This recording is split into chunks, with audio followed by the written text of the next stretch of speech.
ये सब भी होगा शामिल। बुलेटिन का आगाज करेंगे इस खबर से। वज़ीर-ए-आज़म इमरान खान से आर्मी चीफ और DGISI की मुलाकात हुई, जिसमें विफाकी वज़रा और core commander Peshawar lieutenant general Faiz Hamid भी शरीक थे।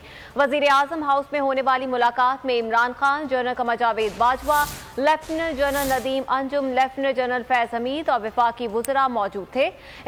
इजलास में मुल्क की सलामती और सिक्योरिटी सूरत हाल पर तबादला ख्याल हुआ। ज़राए का बताना है कि अहम इजलास में अफगानिस्तान के उमूर भी ज़ेरे बहस आए।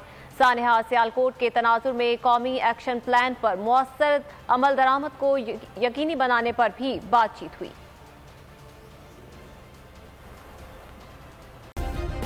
सब्सक्राइब करें और बेल दबाएं ताकि कोई खबर रह न जाए।